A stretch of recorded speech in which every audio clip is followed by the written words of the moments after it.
Hey, welcome to the Small Business Made Simple podcast, brought to you by socialmediaandmarketing.com.au. Being in business is never easy, but it can be simple, or at least simpler.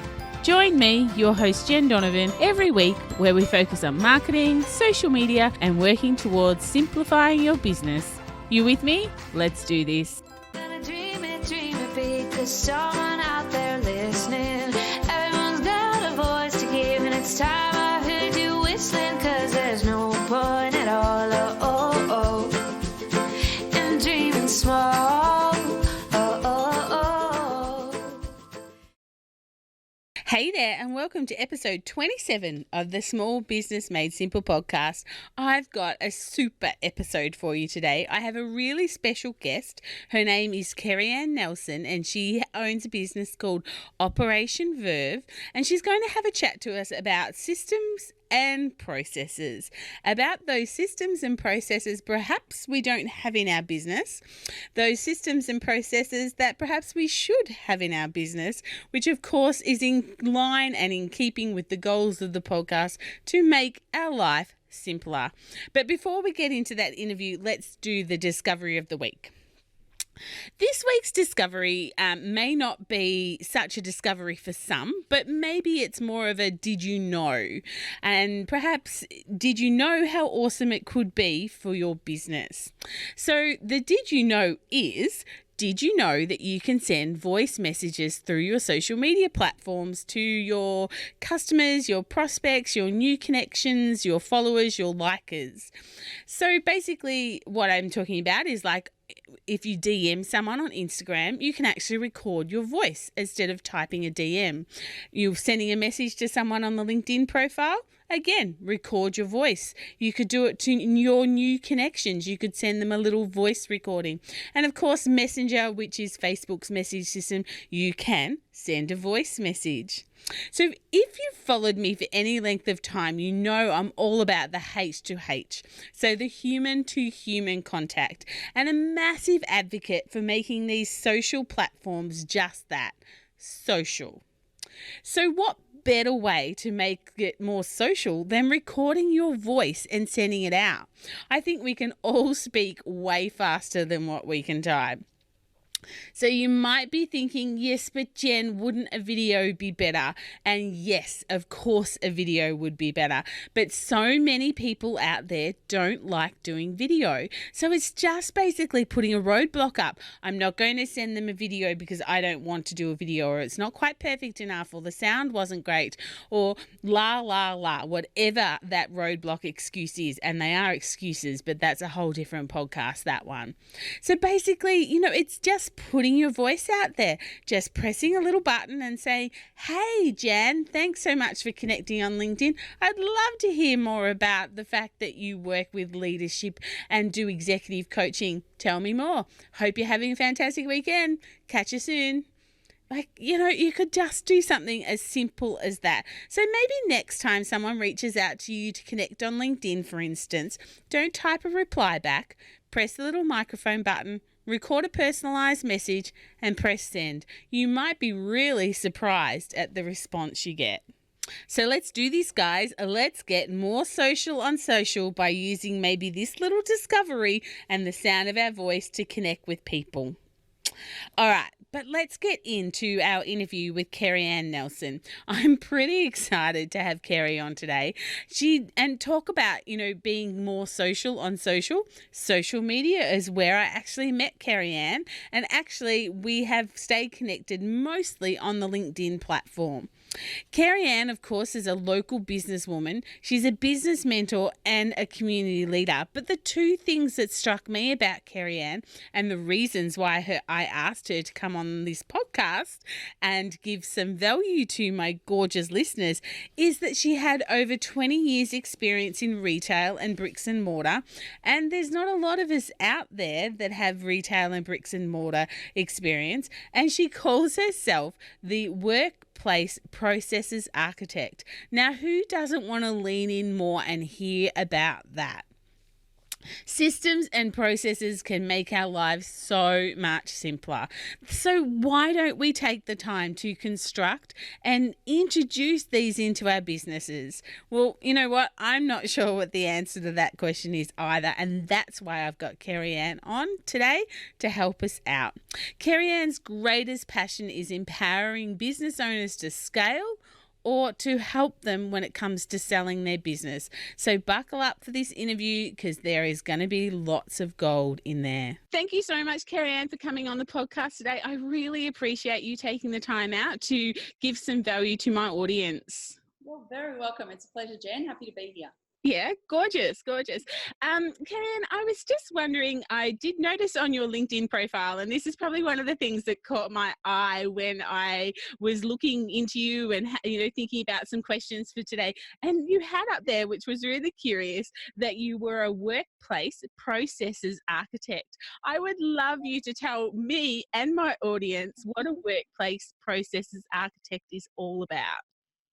I am really glad it caught your eye. That's exactly what it's designed to do. So that's perfect. It's meant to stand out. It's meant to beg the question. So that's great. And so I have been battling over my professional title for the last probably 12 months. And I've arrived at this idea of being an architect because of the nature of the work that I do and the way that I operate.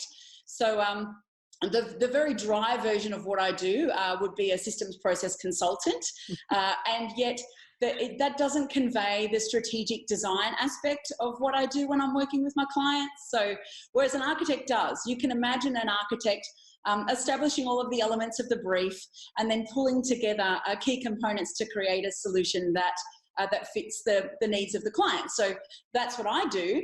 And then the workplace process bit is clearly the context of that. So I help to develop processes and procedures with my clients that strategically meet the outcomes that they need in their workplace. Ah, beautiful. That is a very succinct explanation. Thank you. And probably just leading on from that, the other thing that caught my eye, and I think because of who I am, it does tend to catch my eye, is I saw the word retail on your profile. Now, I am a past retailer, which lots of my audience will know. So can you give, so you obviously work with retailers. Is that your niche? That retailers honestly are my favourite to work with. Yep. My background is in retail, both brick and mortar and online. So it's not so much that I'm the most confident, it's that I move the quickest and I can connect really easily with retail clients. Having said that, I was just saying earlier to you privately, Jen, that I've taken on 2 new clients this week and both are in service-based industries. So, at the end of the day, I do love working in retail. But there is the skill set that I bring in developing processes for workplaces and getting teams really activated and moving is it applies to every single business. So, yeah, retail is my favourite, but I do good work across the board. Beautiful. I just, there's not many people out there who do put effort and energy into helping retailers, whether it's marketing and social media or whether, it's building teams and things like that. So I'm always really curious when I come across people, because certainly when I was a retailer, I found it very hard to find someone who spoke my language, because my mentor always said that my business is no different, to which I would say, yeah, but it is. So we talk customers, we don't talk clients. There are things that just they do work. We've just got to think about them differently. So to save having to work it out for ourselves, it's always great when we can find someone who speaks our language. So that was the other thing that caught my eye. So yeah, that's awesome. So, and I keep saying things that, like I've done this big research on you. So I'm really, really sorry. But curiosity has killed the cat here. And there was certainly an LinkedIn article that you wrote not so long ago that really did catch my eye. And it talked about giving your staff exactly what they want so that they stay with you, and not only stay with you, but help build your business. And I think you talked about 5 elements in that the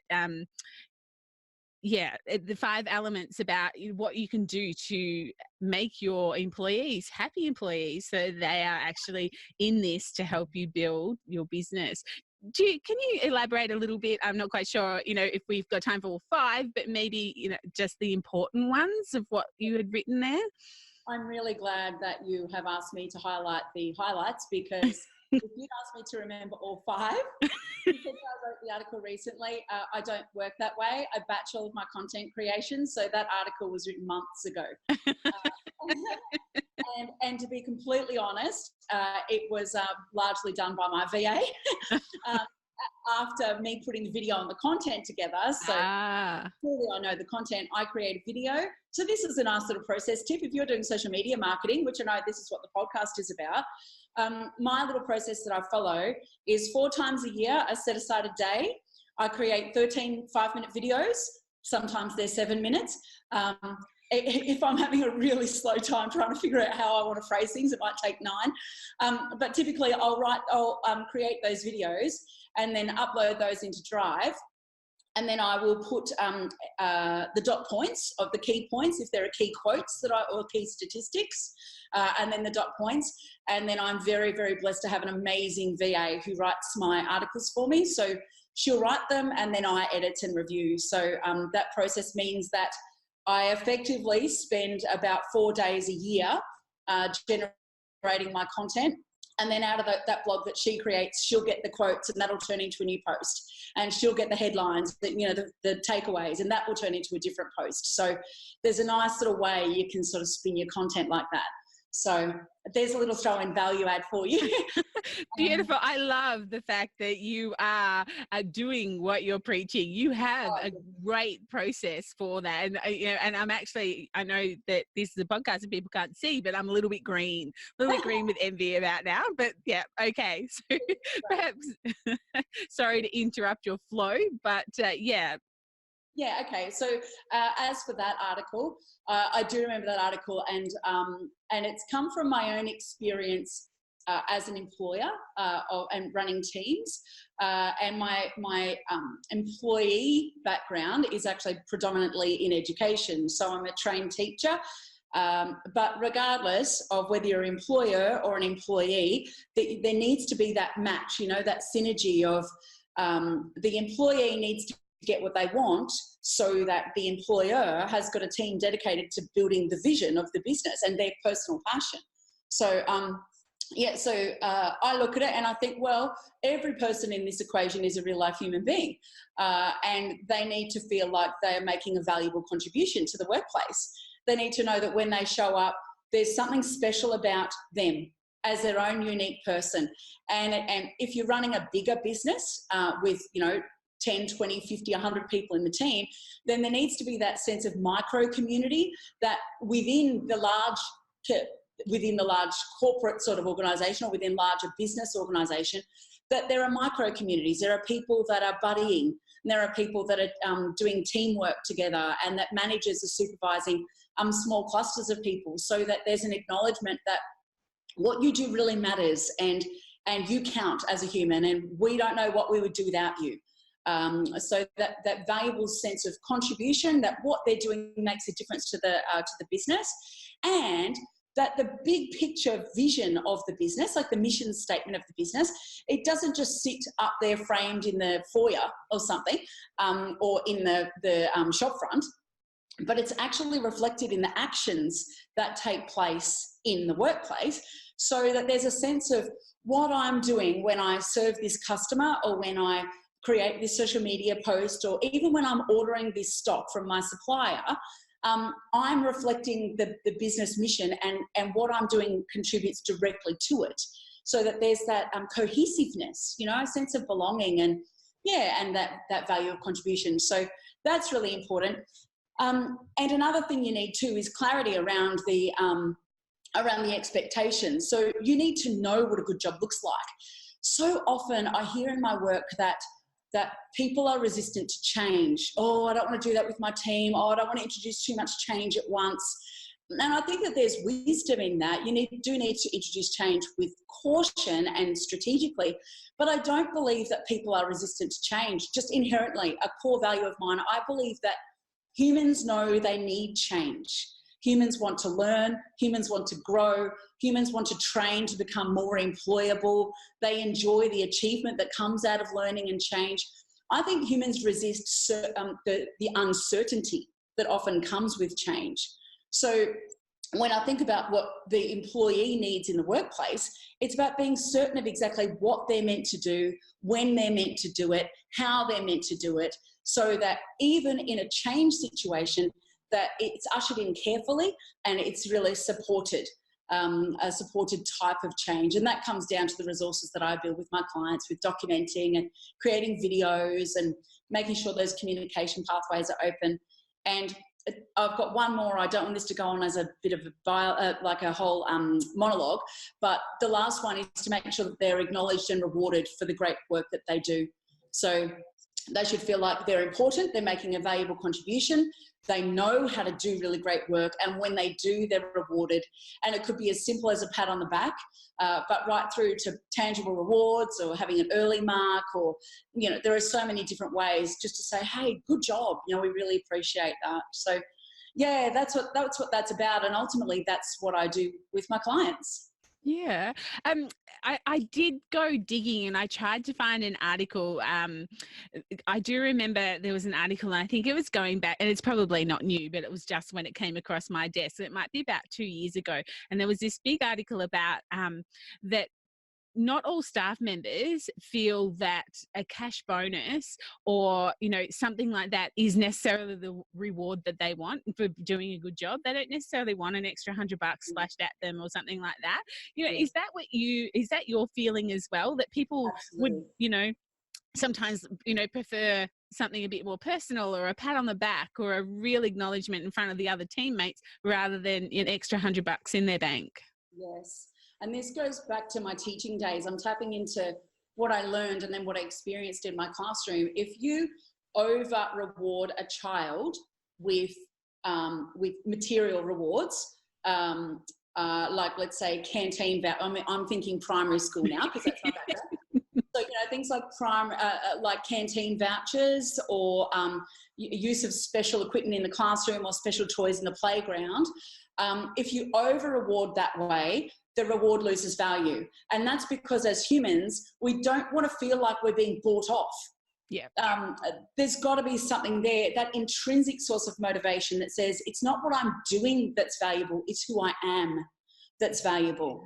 And so that, oh my God, that's a gorgeous quote. I love that. That's really great. I'll have to put that down. And that's really important. And I think that's where you find people are disgruntled in the workplace, and, you know, that 85% of employees are disengaged at work. So there's a massive cultural problem generally in the workforce. That's across every industry. It's not just about retail. 85% of the workforce is disengaged. And I believe with all my heart that is because people don't feel valued. They don't feel like what they're doing makes a difference at all. And if you're only rewarding with those monetary, tangible type rewards, you're missing the boat, and people are going to feel devalued. So yes, caution. But that's not to say you shouldn't use them. Yes. But sparingly. Yes, and not the only way. Yeah. When you were talking about, you know, people are resistant to change, I learned a lesson very early on in my law career that I had, and I think I was probably still a clerk at the time, and it was, oh look, I'm showing my age here, it was probably about 96, and my, you know, the managing partners, we held this meeting, and they're like, we were working with WordPerfect 5.1. Now if anyone knows out there knows WordPerfect 5.1, you'll know where I'm coming from. And they sat us all down and they said, we're moving to a Windows based system, and we were like, no we're not, no, this is crazy, why would I want to use a mouse when I can just use all these extra keys and that. And all of a sudden, you know, I think I went and had babies and came back, and, you know, no one uses anything but a Windows-based system now. And it's kind of like, so I learned very early on not to resist change, because I know I'm going to be wrong. So let's just, you know, get on the boat and start rowing. But yeah, I will never forget that meeting, sitting back going, you're crazy. I you know, why would I have to use a mouse to go up and press print when I can just do Control P? Like, that's just insane. That's hilarious. We all have those emotional feelings, and our brain is designed to protect us and keep us safe. So anything new, there's an automatic red light that says, stop, are you safe? You should be cautious here. Make sure, take care. Yeah. And that, your brain's sort of doing the right job. And if you were being attacked by a saber-toothed tiger, back millions of years ago, perhaps that might be appropriate. But when we have that same sort of fear and resistance around moving to a Windows-based system, or for me, I remember having the same sort of reaction when my late husband decided that we all needed to move across to using Google Drive. I'm like, no, I've got all my files on my desktop. I know where everything is. Don't mess with my thing. And he was very persistent, and he set it all up, and he showed me how he wanted me to do it. And he was really supportive in that change. And I'm so glad that he did, because we had copies of documents, his version on his desktop and mine on mine, and down in the warehouse. And it was just, there was nothing cohesive about our resource management at all. But yeah, so we cleaned that up.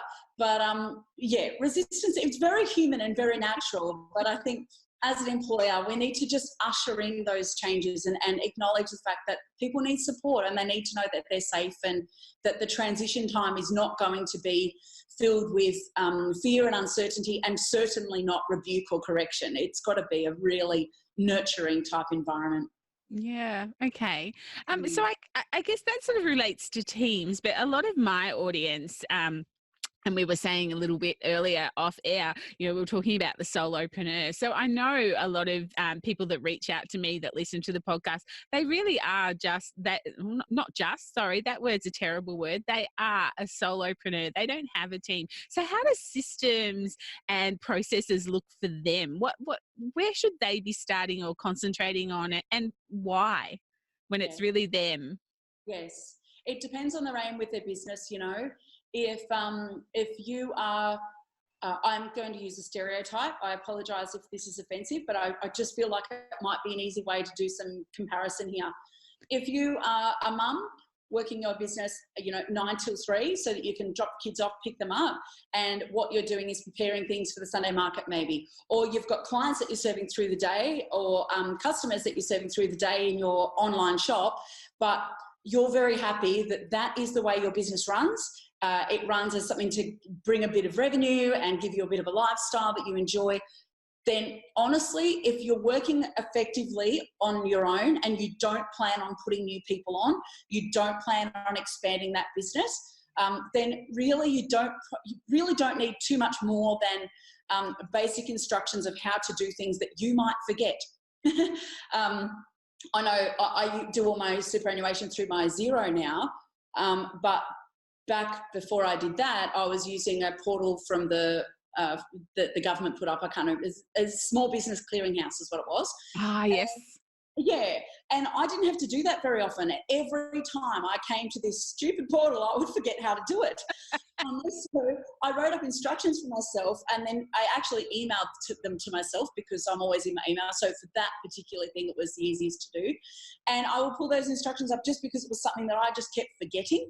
So so if you're a small business owner, like a micro business owner, and you're not really planning to grow and you're happy where you are, the answer is you don't need to. Like the only reason that you need to put systems and processes in place is if you're looking to grow your business. So you want to get more productivity out of your time. So you need to find ways of smoothing out transitions between tasks and get really good flow in your work. You'd be surprised how much time you can reclaim just by having checklists that take you through a routine to get all your admin done in an hour or two each day, instead of floating around deciding what will I do next and where was that thing again, and I can't remember what I should be doing. So if you're wanting to get more out of your time, you need to write checklists. If you're wanting to scale to increase, more lines in your shop, or more staff in your team, or more customers by developing some social media marketing strategies or advertising, then you actually need to start planning that out and doing that strategically. So it really does depend on the purpose your business is serving for you. Yeah. So is like for someone who perhaps doesn't have many systems and processes in place, or and really feels that they should, if they've got a team or whether they haven't got a team, is the place they start where they're finding themselves challenged the most, frustrated the most?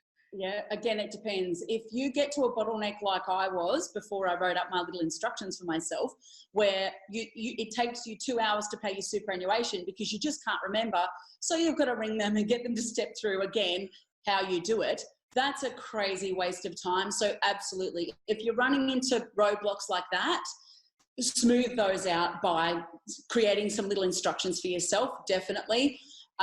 That's one really effective way of managing your time and making use of that strategy. But another thing that you can do is document the things that you know one day you do want to delegate. So have a look for the low-lying fruit, the stuff that you literally are doing the same procedure every single time, and anyone could do it. It needs to be done, but not by you. Yeah. So those sorts of tasks, an offshore VA could do those tasks very inexpensively.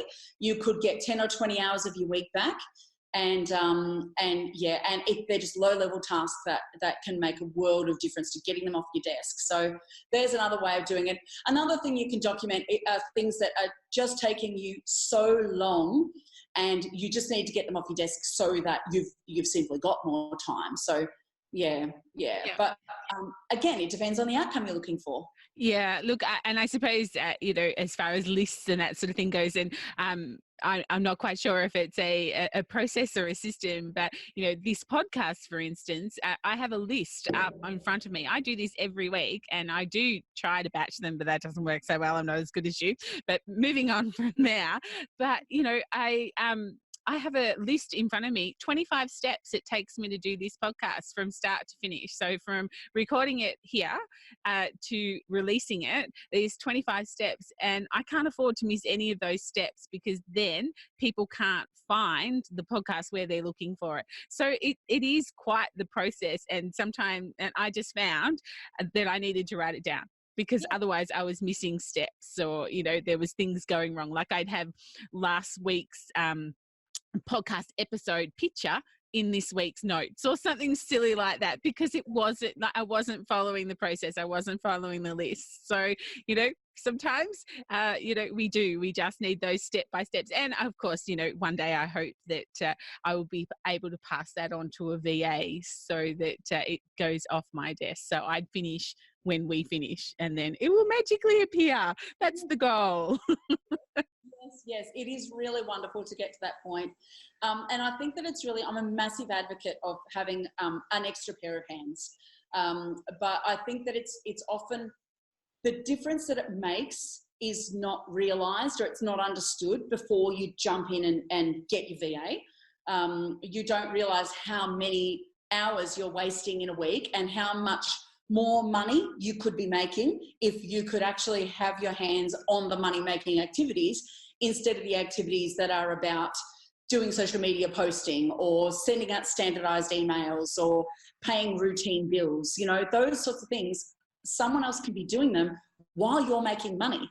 And when you look at the amount that you need to pay a VA, and the prices vary depending on the supplier and, the skills that they've got, but compared to what you could be generating per hour, you need to sort of stop and think about, there's a false logic. I think people say, I can't afford it. Maybe really that's that fear of change, that uncertainty. But if you actually mapped it out and did a bit of a pros and cons list, and actually looked at your budget, how many hours am I spending doing these 5 tasks, and how much money could I make if I had those hours back and be able to, work in the more high level productive stuff?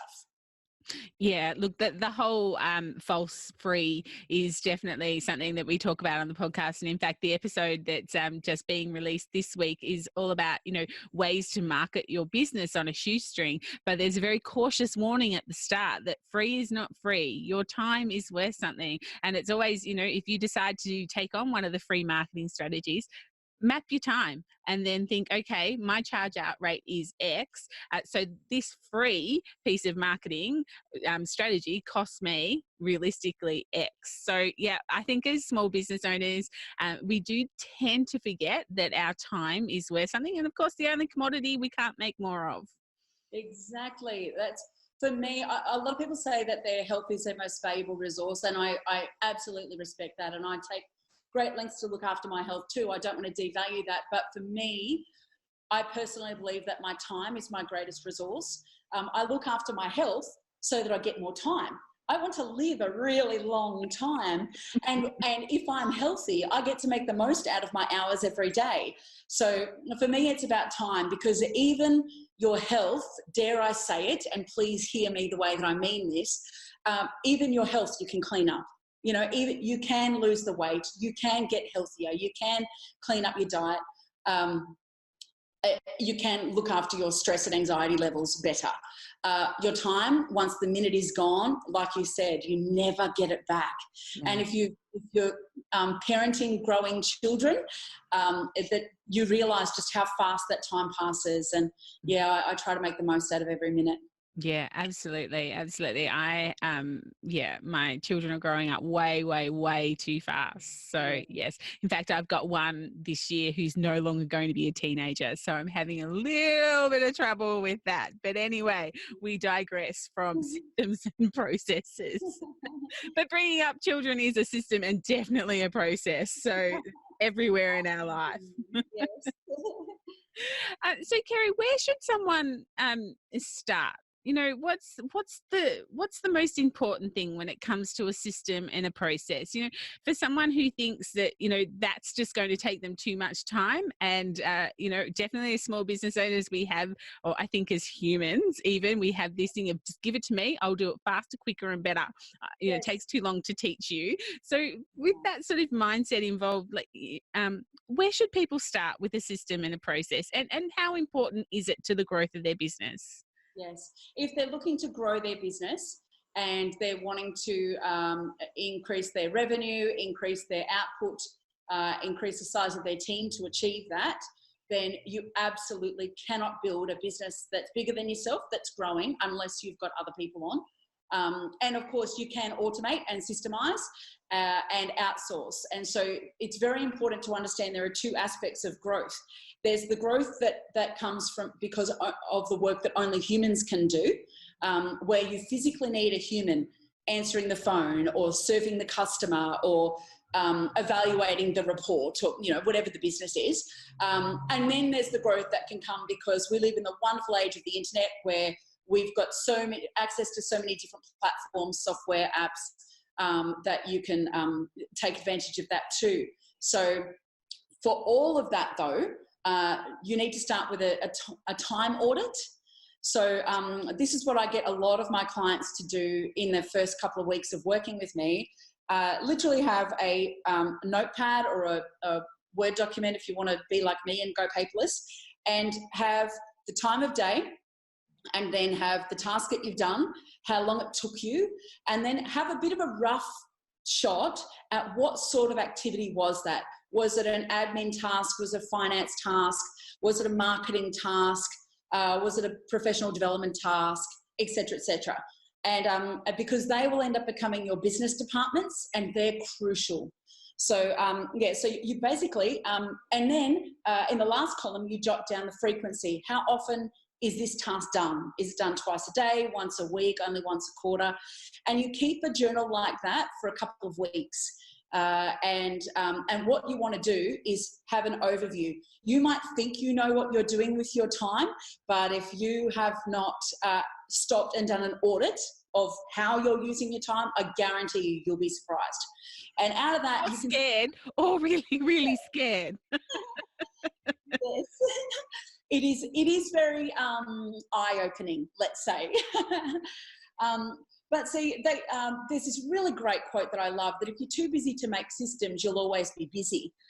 So there's a bit of an investment in time of recording what you're doing. This is not recording instructions of how to do them. This is literally just a note that said, I did emails for half an hour, and that would be called an admin task, and I would do that twice a day, et cetera, et cetera. You know, so you're listing down through. And then at the end of your couple of weeks, you can look back and say, how much time really am I spending on stuff that I could be getting off my desk? Or how much time have I wasted because I could have done that thing in half an hour and it took me two? What on earth was going on there? And so that's where you can start to see where you can get efficiencies out, straight away. So that is where you start, and from there you can make decisions strategically about, are you ready to delegate? Do you need to clear some work off your desk, etc. So you make decisions from there, but that's where you start. Wow. That sounds fantastic and so very scary all at the same time when I think about my business and inside my business. Certainly the rabbit trap of email is massive. And, I try and live by what I say, but I will often, talk to clients and people in my world and, talk to them about, well, maybe you only open your emails twice a day, once in the morning, once at night, and for the rest of the time it's shut down. Now, do I practice that? I try. But, if emails are definitely overwhelming, then, that is a bit of a system to put in place and I know the gorgeous Annette of Awards Australia, she actually has a thing on her email, but if you email her, she will email back an automatic one that says, I only check my emails at 10 o'clock and 3 o'clock. So please, if it's urgent, give me a call. I think that's so succinct and so beautiful. Yeah, absolutely. It's putting boundaries in like that is absolutely essential. I know I've got blocks of time, and there are times in my calendar that are for phone calls. And I use just Calendly for that, so people can help self-serve and book when they want to talk to me. And then I've got other areas in my calendar that are blocked out that it's only admin, or it's only, those 4 days a week is only content creation, and that's all I do. And those days are blocked out of my calendar so that I'm being realistic about my time allocation. I think it's very easy, and dare I say it, for especially women. There's a whole conversation around my time is so valuable. I should respect my time. People should respect my time. And that's very true. But are we guarding our time really? Are we actually living that? And that will come down to the very mechanical boundaries that we're putting in place and the rules that we're making for ourselves to say, my time, warm, fuzzy feeling, is so important that I'm going to do this very clinical, mechanical sort of process to guard my time. So boundaries need to be enforced. Yeah. Oh, goodness me. We're hitting some nails on the head here, aren't we? They're hard truths. They are. Oh. So, Kerry Anne, I was... I know that you've got a book coming out soon called Freedom Machine. Can you tell us a little bit, what Freedom Machine, what that outcome is? What is that book about? Yes. I have a firm conviction that every business should be a freedom machine for the owner.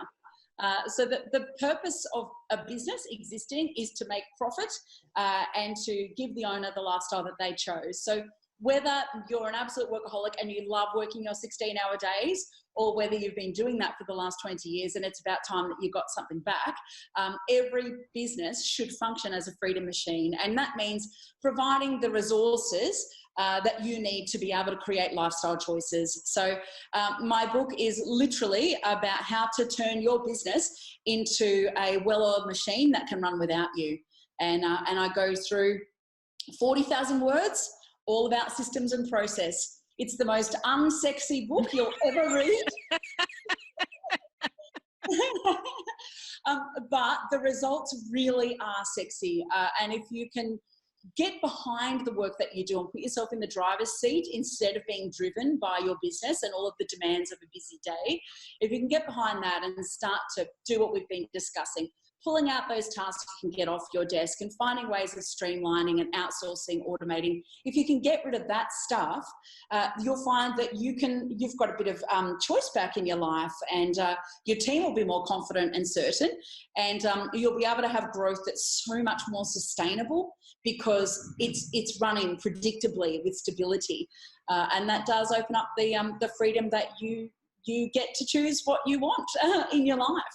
Yeah, look, I think a lot of there is that myth there when people go into business, and certainly for myself, I did see it in the businesses that I've had, that you go in, you want to be your own boss, and what actually happens is that you are your own boss, and the buck stops with you, and there's all these other things that you thought. Certainly with my retail shop and my beautiful best friend Jo, who her and I ran it for several years, we thought we'd play shop, and yeah, it didn't quite work out that way.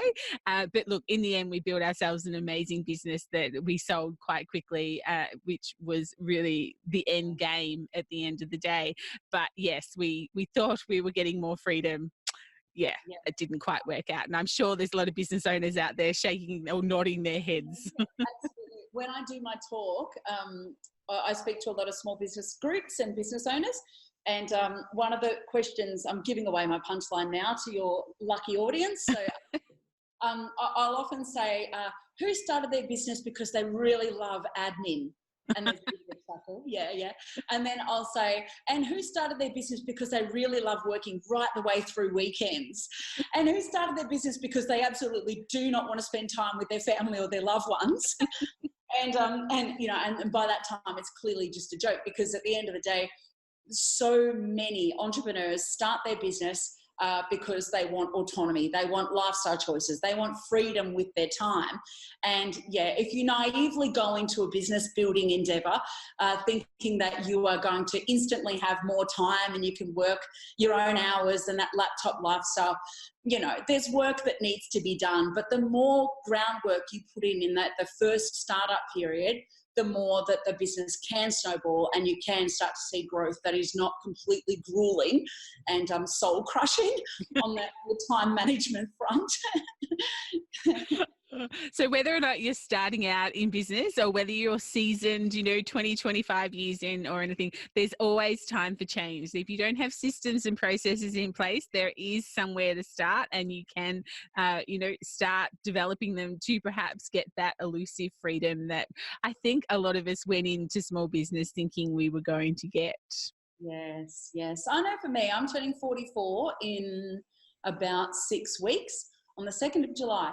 And over the last couple of years, I have got really pointy. Maybe it's just my age. I'm thinking it is. I've got really pointy with thinking, what do I want my 50s to look like? And so what do I have to do now? And I'm becoming so much more ruthless with saying yes or no to things. So is this a part of my goal? I've started actually doing 90-day plans that I never did before. Is this actually my goal? And then is this activity going to contribute to my goal? And if the answer is no, you need to cut that out of your calendar, because your time is precious. And if you look back over your business life and think, I've been doing this for the last 5 years, 10 years, 20 years, I'm not making any more progress. And your business could be growing, but are you making progress towards the lifestyle that you wanted and the original aims you had for your business? And if you're not, it is sort of time to probably cut back and get a little bit more focused about what you're doing, why you're doing it, and where you want to end up at the other side of it. Yeah, perhaps I need to get you to come and chat to my group of friends. My girlfriends and I, we actually talk about what we're going to be when we grow up, and I'm nearly 45. So I'm thinking in my 50s, I'm going to get that answer. Yes, I'm going to be such a grown-up when I'm 50. Absolutely. I can't wait to get there. Oh, it's been a really great delight to have you on, Kerry Anne. Thank you so much for being so giving of your time today. I think my audience will have got some great knowledge out, some real gold, and perhaps if they're not into systems and processes, a little bit of a nudge towards that. Yes, well, that is the aim. I want to see every business owner thriving and really enjoying the life that they're creating with their business. So, yeah, I'm really glad to give value, and thank you so much for inviting me along. No problems. If the people want to get in contact with you, Kerry Anne, where's the best place for them to do that? I make sure that I am the most stalkable person that you will ever meet. So I'm really active in Facebook and LinkedIn. So you can always message me there. And other than that, you can visit my personal website, which is www.kerryannelson.com, or my new business website, which is www.operationverve.com. Oh, beautiful. And I'll put those links in the show notes for everyone as well. So that'll be all fine. Again, Kerry Anne, thank you so much for coming on. I really, really appreciate it. And you've got me thinking as well. Oh, good. Excellent. That's great stuff. Thank you so much. Thanks. Wow, my small business peeps. I hope you really enjoyed that interview. She is just sensational, isn't she? And I was so thankful for her time and her effort to bring such value to you guys, my amazing listeners. I'd love to hear more about perhaps the systems and processes you have in your business or what you think you need in your business. So let's get social on social and start having a bit more of a conversation in my Facebook group, Like-Minded Business Owners. But that is all for episode 27 of the Small Business Made Simple podcast. I will be back next Thursday with some more marketing know-how and another little discovery. In fact, the next 3 weeks, don't miss the next 3 weeks of podcasts because we are auditing your social media accounts. So you've got to make sure you tune in for those. Of course, if you're enjoying this podcast, don't forget to subscribe so you never miss an episode, and perhaps even share it with a friend. Maybe leave a rating and review if you've got some great learnings or some gold out of this podcast or a previous one. Those things, of course, are like gold for podcasters like me and allows more people to know that this podcast actually exists. And of course, if you've already left a rating and review, just about hint, hint, nudge, nudge, you can always leave a second one. So stay on your game, keep going for those dreams because the world needs that special gift that only you have. Thank you so much for lending me your ears today. And remember, my small business peeps, as my opening song says, there is no point in dreaming small. If you feel lonely, say it loud. There's no time like the present. Tell it like you feel it, say it proud. Be true and let us see you for the star that you are. No point in dreaming small.